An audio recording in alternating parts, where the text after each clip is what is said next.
मित्रांनो, इथे आपण पाहू शकतो की हे लाकूड जळत आहे आणि त्याची राख बनत आहे। आता जर मी असं विचारलं की हे जळणारे लाकूड आणि जळल्यानंतर त्याची बनलेली राख यापैकी कोणाचं वस्तुमान जास्त असेल, तर तुम्ही म्हणाल की लाकूड म्हणजेच अभिक्रियाकारक रिॲक्टंट याचं वस्तुमान हे राखेपेक्षा म्हणजेच या जळण्याच्या रासायनिक अभिक्रियेतून निर्माण होणाऱ्या उत्पादितापेक्षा जास्त असेल। आपल्याला असं वाटतं ना की जळण्याच्या प्रक्रियेमुळे वस्तुमान कमी होत असेल। तयार होणारी राख खूपच हलकी असते, त्यामुळे लाकडाचे वजन हे राखेपेक्षा जास्त असेल। पण तसं नसतं।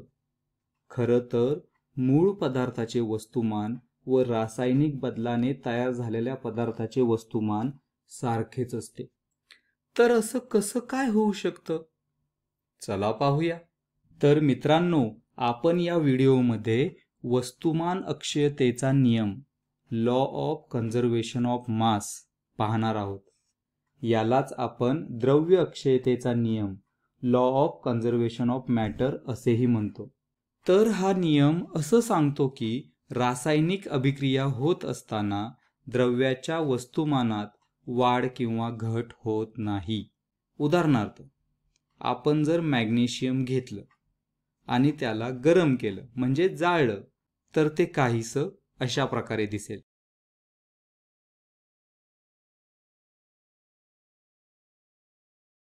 इथे काय होते तर मॅग्नेशियम आणि ऑक्सिजनची अभिक्रिया होऊन मॅग्नेशियम ऑक्साईड तयार होतं आणि त्याचबरोबर प्रकाश आणि उष्णताही निर्माण होते।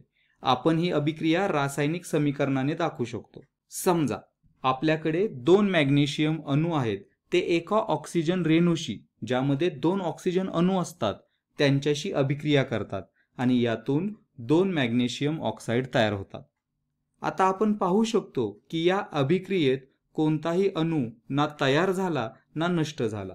आपण यावरूनच असं सुद्धा म्हणू शकतो की येथे कोणतंही वस्तुमान ना तयार झालं ना नष्ट झालं। आपण जर असं समजलं की आपल्याकडे 48 ग्रॅम मॅग्नेशियम आणि 32 ग्रॅम ऑक्सिजन आहे, तर आपल्याला 80 ग्रॅम मॅग्नेशियम ऑक्साईड मिळेल, बरोबर? किंवा आपण जर असं समजलं की आपल्याकडे 20 ग्रॅम मॅग्नेशियम आणि 10 ग्रॅम ऑक्सिजन आहे, तर आपल्याला 30 ग्रॅम मॅग्नेशियम ऑक्साईड मिळेल। तर लक्षात ठेवायची गोष्ट म्हणजे रासायनिक अभिक्रियेत वस्तुमान ना निर्माण केलं जातं ना नष्ट केलं जातं। चला तर पुन्हा आपण आपल्या लाकडाच्या उदाहरणाकडे येऊया। लाकूड ऑक्सिजन बरोबर अभिक्रिया करतं आणि कार्बन डायऑक्साईड, बाष्प म्हणजेच पाण्याची वाफ आणि राख तयार होते। जर आपण ही अभिक्रिया उघड्या जागेत केली तर काही प्रमाणात राख हवेत उडून जाईल, पण जर आपल्याकडे बंद कंटेनर असेल तर आपण बाष्प आणि राख अडवू शकतो। आणि मग जर आपण वस्तुमान मोजलं तर अभिक्रिया आधी लाकूड आणि ऑक्सिजन यांचं वस्तुमान आणि अभिक्रियानंतर कार्बन डायऑक्साईड, बाष्प आणि राख यांचे वस्तुमान सारखेच भरेल। उदाहरणाने समजावून घ्यायचं तर, जर आपण लाकूड आणि ऑक्सिजन ज्यांचं एकत्रित वस्तुमान 500 ग्रॅम आहे असं समजलं आणि हे जर जाळलं, तर आपल्याला 500 ग्रॅमच एकत्रित कार्बन डायऑक्साईड, बाष्प आणि राख मिळेल। जर आपण मॅग्नेशियम आणि ऑक्सिजनची अभिक्रिया सुद्धा बंद कंटेनरमध्ये केली तर आपल्याला अभिक्रियेनंतर सुद्धा मॅग्नेशियम ऑक्साईड सुद्धा तेवढ्याच प्रमाणात मिळेल जेवढा अभिक्रियेआधी होता। म्हणजे वस्तुमान अक्षयतेचा नियम हेच सांगतो की रासायनिक अभिक्रिया होत असताना द्रव्याच्या वस्तुमानात वाढ किंवा घट होत नाही। इथेच थांबूयात।